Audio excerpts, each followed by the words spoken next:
Conversa com meu povo. Um amor forte e cheio de ternura. A história do povo de Deus no Antigo Testamento é um perene jogo de amor entre Deus e aqueles que por Ele foram escolhidos. E estes carregam o peso de sua humanidade, suas faltas, traições e pecados, enquanto o Senhor sempre se dobra em misericórdia, perdoando pessoas e grupos que se arrependem e querem recomeçar por vezes incontáveis. Deus sabe que é um processo de conversão lenta e custosa. Vejam que texto precioso do profeta Oséias. Como poderia eu abandonar-te, Efraim? Como poderia entregar-te, Israel? Poderia abandonar-te como a cidade de Adama? Ou eu poderia tratar-te igual a Seboim? O coração se comove no meu peito, as entranhas se agitam dentro de mim. Não me deixarei levar pelo calor da minha ira. Não destruirei Efraim. Eu sou Deus e não um ser humano. Sou o santo no meio de ti. Não venho com terror. Eles hão de vir em busca do Senhor. O Senhor há de rugir como leão, e quando ele rugir, seus filhos sacudirão lá do ocidente, do lado virão do Egito, voando como pássaros, como pombos, da região da Assíria. Então eu os farei morar em suas próprias casas, oráculo do Senhor. A liturgia do 16º domingo comum apresenta o profeta Jeremias anunciando que diante das fraquezas e a dispersão do povo, ele mesmo, o Senhor, descerá para cuidar em primeira pessoa do rebanho disperso e haja dispersão.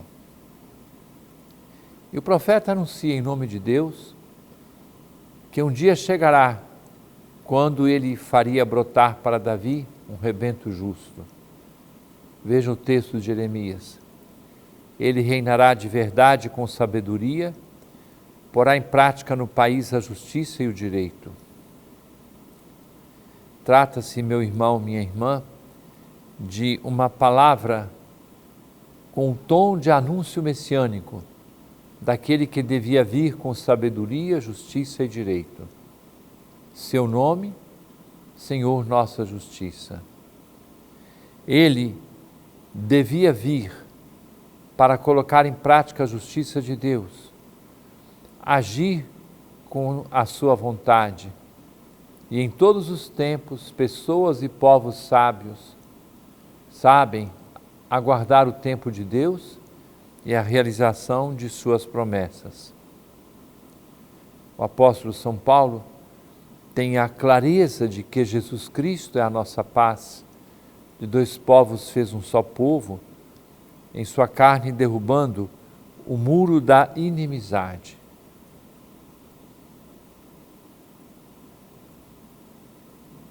Ele veio para unir aquilo que separava, abolindo a lei e os mandamentos e exigências. Ele quis assim, dos dois povos formar em si mesmo um só homem novo, de São Paulo, estabelecendo a paz e reconciliando os dois com Deus, em um só corpo, mediante a cruz, na qual matou a inimizade. Veio anunciar a paz, paz para os que estavam longe, paz para os que estavam perto. De fato, aquele que foi chamado Senhor nossa justiça está presente para derrubar todos os muros de separação, criar um só homem novo mediante da cruz, estabelecendo a paz. E a boa nova do Evangelho deste domingo, dia do Senhor que celebramos, nos apresenta a realização das promessas daquele que é de verdade o bom pastor. Na verdade, há diferença entre o bom e o mau pastor. O bom pastor tem em mira o bem do rebanho, enquanto aquele que é mau busca os seus próprios interesses. O bom pastor consagra sua vida ao exercício da autoridade e da caridade. Cristo nos deu o exemplo. Se deu a sua vida por nós, também nós devemos dar a vida por nossos irmãos. A certa altura, Jesus convoca seus discípulos a um lugar separado para descansar. O mesmo Senhor que os enviara, descrevendo as provações e dificuldades a serem enfrentadas, pensa agora com ternura no descanso de seus amigos.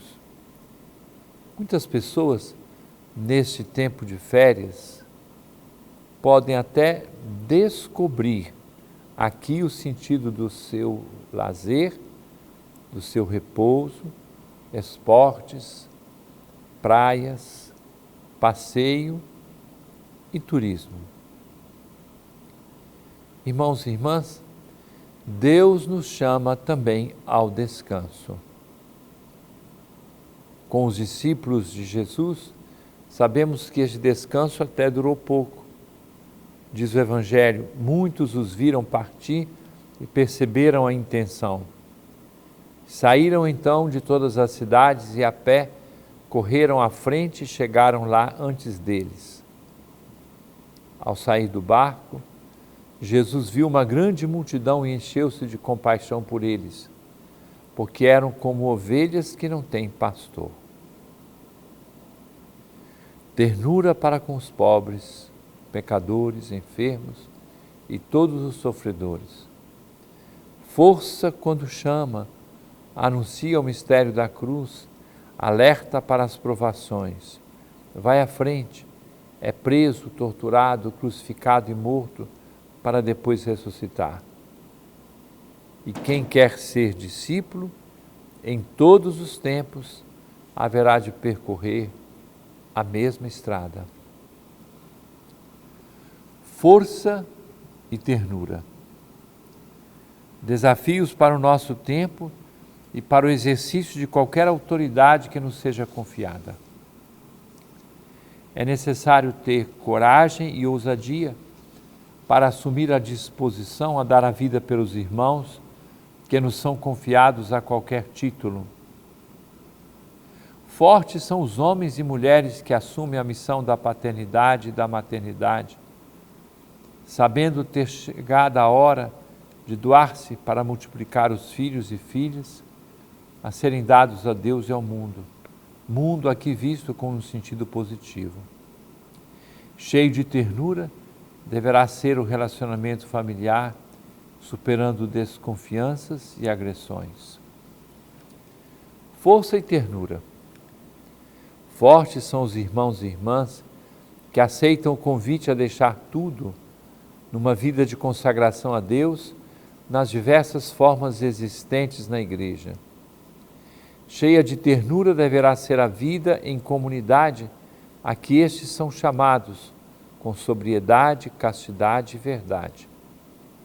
Fortes e ternos deverão ser os bispos, presbíteros e diáconos, chamados ao ministério ordenado, firmes na fé, anunciadores corajosos do Evangelho, ardorosos no serviço e revestidos da caridade no relacionamento com o próximo. Fortes e ternos deverão ser todos os discípulos e discípulas de Jesus, em todos os tempos, para que, vendo suas boas obras, todos glorifiquem o Pai que está nos céus. Podemos trazer à memória a letra de uma preciosa canção que nos fortalece na força e na ternura. A tua ternura, Senhor, vem me abraçar e a tua bondade infinita me perdoar. Vou ser o teu seguidor e te dar o meu coração. Eu quero sentir o calor de tuas mãos. A ti, meu Deus, elevo o meu coração, elevo as minhas mãos, meu olhar, minha voz. A ti, meu Deus, eu quero oferecer meus passos e meu viver, meus caminhos, meu sofrer. A ti, meu Deus, que és bom e que tens amor, ao pobre e ao sofredor vou servir, esperar. Em ti, meu Deus, humildes se alegrarão, cantando a nova canção de esperança e de paz. Caríssimo irmão, caríssima irmã, permaneça conosco, daqui a pouco estamos de volta. Conversa com meu povo. Caríssimo irmão, caríssima irmã, Deus nos dá esta graça de um diálogo contínuo através desse programa Conversa com meu povo. Vocês nos mandam as perguntas e nós juntos, vocês e eu, procuramos as respostas para essas questões que dizem respeito à vida da igreja, à pastoral, ao nosso caminho de santidade. A pergunta de Isa Pereira dos Santos, de Belém. Qual a importância de Nossa Senhora do Carmo para a igreja? Qual é o seu exemplo de vida? Isa, é bom nós sabermos que é uma Nossa Senhora só. Nós a chamamos Nossa Senhora de Nazaré, nós a chamamos Nossa Senhora da Graça, nós a chamamos Nossa Senhora da Saúde, nós a chamamos Nossa Senhora do Amparo, nós a chamamos Nossa Senhora do Carmo. Os títulos correspondem aos lugares e situações nos quais se desenvolveu uma devoção específica de Nossa Senhora. No caso do título Nossa Senhora do Carmo, trata-se do lugar em que o profeta Elias esteve e na Idade Média um grupo de pessoas no Monte Carmelo, por isso Nossa Senhora do Carmo. Ali cresceu essa devoção a Nossa Senhora e eles lendo a Sagrada Escritura, quando Elias esperava a vinda da chuva, o servo de Elias diz assim, ali está uma nuvenzinha que vai chegando e essa nuvem anunciava a chegada da chuva forte. E esses que se reuniram no Monte Carmelo começaram a desenvolver essa devoção. Nossa Senhora é aquela nuvenzinha que mostra onde vem a grande chuva abençoada da graça que é Jesus Cristo. O título de Nossa Senhora, a oração que nós rezamos na festa de Nossa Senhora do Carmo no dia 16, diz assim, pela intercessão de Nossa Senhora do Carmo, possamos subir ao monte que é o próprio Cristo. Crescer no seguimento de Jesus. Esta é a proposta que a igreja nos faz. Cada título de Nossa Senhora vai tomar um aspecto da vida de Maria ou como a devoção se estendeu a partir do início, onde quer que ela tenha surgido. Pergunta agora de Maria do Perpétuo Socorro de Belém. Dom Alberto, quem é o padroeiro dos coroinhas e acólitos? Ele é celebrado pela arquidiocese? Nós fazemos a festa de São Tarcísio, que é padroeiro dos servidores do altar, coroinhas e acólitos. Essa festa acontece, o dia dele, do Santo Marte, é no dia 15 de agosto. Então, neste ano, todos poderão ver que de manhã haverá na catedral a missa e a procissão com os servidores do altar. E à noite, na mesma catedral, haverá a ordenação de 4 diáconos. Então, São Tarcísio é o padroeiro dos coroinhas e acólitos e é celebrado com grande preparação feita justamente pelos servidores do altar de nossa arquidiocese. Pergunta de Teresa Cristina Lobato. Eu tenho uma amiga que não é batizada, mas quer batizar a filha dela. Pode? Não sei se a pergunta é esta, pode, né? Essa pessoa, talvez você precisaria de conversar um pouquinho com ela e dizer assim, já que você tem o desejo do batismo para sua filha, não é o momento de você também se preparar para receber o batismo, não é? Porque quem batiza ou quem leva uma criança para o batismo tem que se comprometer em viver o batismo, dar exemplo e educar a criança na fé católica. Então tem alguma coisa errada por aí.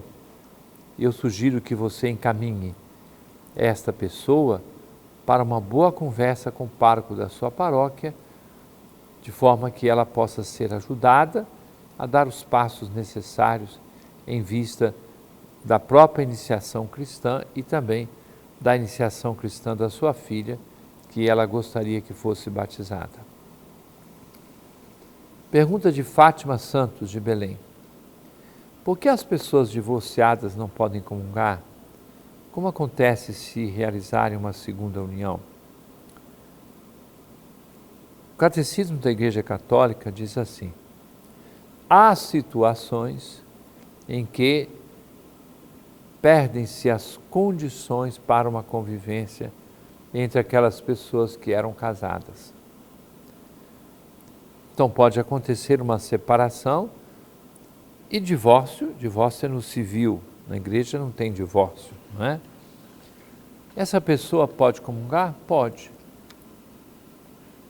Ela fica impedida de comungar se ela se colocar numa situação de pecado, uma situação de segunda união, sem o sacramento, é claro. Então, só o fato de ser divorciada não significa que ela não possa comungar. Ela pode confessar-se, comungar, participar da igreja sem nenhum problema. Pergunta de Silvana Araújo, de Belém. Alberto, por que as mulheres adúlteras eram apedrejadas? Dá para perceber que ali foi um exagero do cumprimento de leis do Antigo Testamento. Tanto que Jesus procurou corrigir isso quando se encontrou com aquela mulher adúltera, né? Porque havia penas. Por exemplo, Jesus muitas vezes quiseram apedrejá-lo, só que ele sabia a sua hora, a hora em que ele foi crucificado, mas várias vezes quando tentaram apedrejá-lo, ele escapou, porque havia penas, castigos, exclusão, apedrejamento e daí por diante. A crucifixão era uma pena usada pelos romanos, não era usada pelos judeus. E Jesus passou por esta pena, por este sofrimento, por essa morte, pela lei judaica, porque havia uma ocupação romana naquele ambiente, né? Porque as pessoas achavam, e infelizmente esse que é o grande problema, né? A mulher adúltera que era apedrejada, não o adúltero. Então, aí já significa que havia uma desvalorização da figura da mulher, que era julgada como se apenas ela fosse culpada. E Jesus veio e com o seu gesto ele supera esta norma do Antigo Testamento. Caríssimo irmão, caríssima irmã, desça sobre todos a bênção de Deus Todo-Poderoso, Pai, Filho e Espírito Santo, e permaneça para sempre. Amém.